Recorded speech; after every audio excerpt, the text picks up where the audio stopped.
ওয়ালাইকুম রহমতুল্লাহি ওয়া বারাকাতুহু আলহামদুলিল্লাহ ওয়া সালাতু ওয়াসসালামু আলা মান লা নাবিয়্যা বা'দাহু আউযু বিল্লাহি মিনাশ শাইতানির রাজিম বিসমিল্লাহির রহমানির রহিম বাবু মান আতা আল্লাহু শাইআন মিন গায়রি মাসআলাতিন ওয়ালা ইশরা'a ফি নাফসি।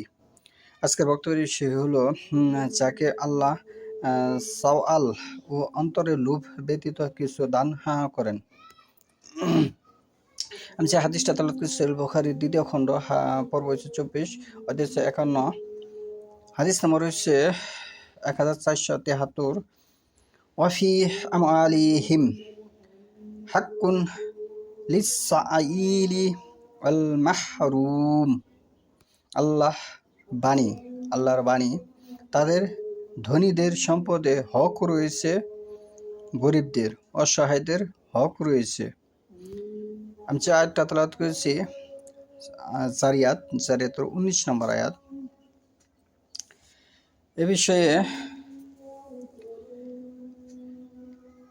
আব্দুল্লাহ ইবনে ওমর কালা সামিতু ওমর ইয়াকুলু কানা রাসূলুল্লাহ সাল্লাল্লাহু আলাইহি ওয়াসাল্লাম ইউতিনি আতা ফাআকুলু আতিহি মান হুয়া আফকারু ইলাইহি মিন্নি ফাকালা খুসহু ইজা সাআকা মিন হাসাল মাল শাইউন ওয়া আনতা গায়রু মুশরিফি ওয়ালা সাইলিন ফাখুসহু ওয়া মা লা ফালা তুতবিউ নাফসাকা। আব্দুল্লাহ ইবনে ওমর রাদিয়াল্লাহু আনহু হতে বর্ণিত, তিনি বলেন, আমি ওমর রাদিয়াল্লাহুকে বলতে শুনেছি যে আল্লাহ রাসূল সাল্লাল্লাহু আলাইহি ওয়াসাল্লাম আমাকে কিছু দান করতেন।